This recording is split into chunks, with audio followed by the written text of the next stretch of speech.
그다음에 MSA는 이거는 별이 5개, 장수돌침대라고 보시면 됩니다. 그러니까 이제 기존에는 이제 극단적으로 표현해서 모놀리틱 하나의 서버에 다 때려 박아서 만든 거라고 극단적으로 좀 표현이 돼 있는 거고, 실제로는 그 정도는 아니겠죠. 그래서 이제 서비스 단위로 분리를 해서 기존의 모놀리틱 단위를 마이크로 서비스화해서 분산 처리, 대용량 분산 처리를 할 수 있도록 만들었고요. 그 다음에 그 루즐리 커플드한 그 아키텍처인 SOA 아키텍처의 사상을 어느 정도 계승을 했다라고 해서 나온 거고요. 이 그림이 있나? 아, 없네요. 그래서 이제 이 MSA 아키텍처가 탄생하게 된 과정을 보면은 모놀리틱 아키텍처가 있고, 그 다음에 SOA 아키텍처가 있고, 그 다음에 이제 MSA 아키텍처가 나왔다라는 이제 표현을 해요. 표현을 하는데, SOA 아키텍처도 되게 사상적으로 좋은 거는 그 랭귀지라든가 서비스의 그 특성을 타지 않고 쓸 수 있는 어떤 서비스 레벨의 아키텍처를 조합해서 만드는 건데, 그것도 사실은 실패했죠. 왜 실패했을까요? 기반 기술이 XML이에요. SOA 아키텍처는. 그러니까 XML 같은 경우에 뭐 자바에서도 호환이 되고 단넷에서도 호환되고 다 되잖아요.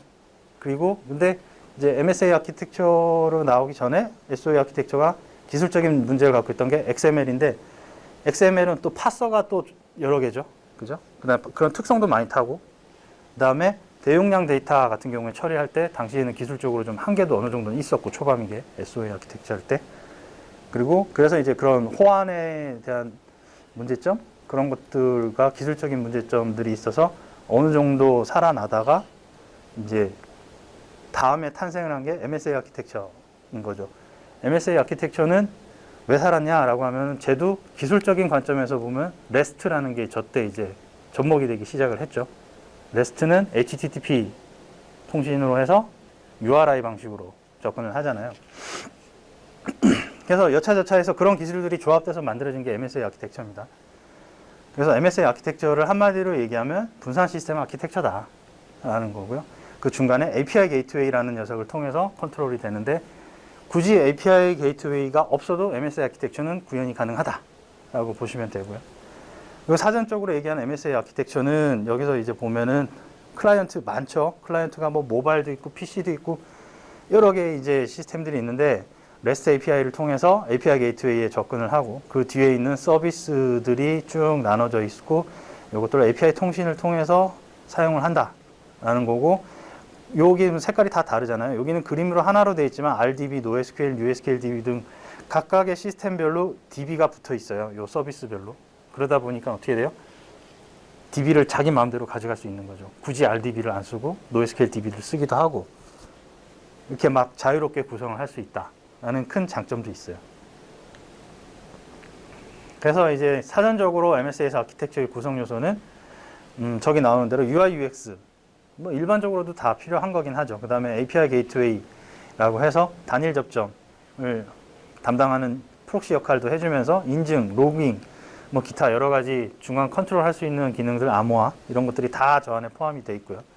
그 다음에 API 서버라고 해서 API들 외부에서 우리 팀 정보를 사용하기 위해서는 우리 시스템에 붙는 게 아니고 우리가 제공하는 API 서버를 통신을 하게 만들어 주기도 합니다.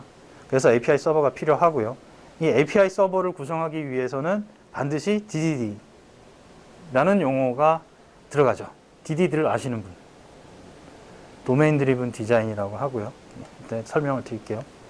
그 다음에 데이터베이스는 시스템의 특성, 서비스의 특성에 따라서 각각의 다른 DB로 구성을 할 수 있다. 통신 방식은 HTTP, REST고, 표현 방식이 JSON을 쓰는 거죠.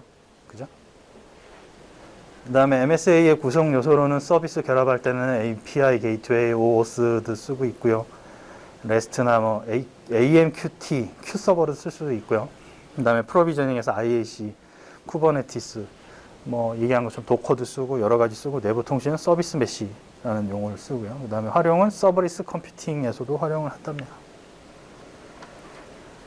구현 방식은 두 가지 방식이에요. 그래서 이제 독립배포 방식 MSA하고 API 게이트웨이 방식, 이라고 있는데 사실은 저는 좀 어색한 내용이기는 한데 어쨌든 제가 주로 썼던 방식은 제가 있던 데는 이런 식으로 다 구성이 돼 있어요.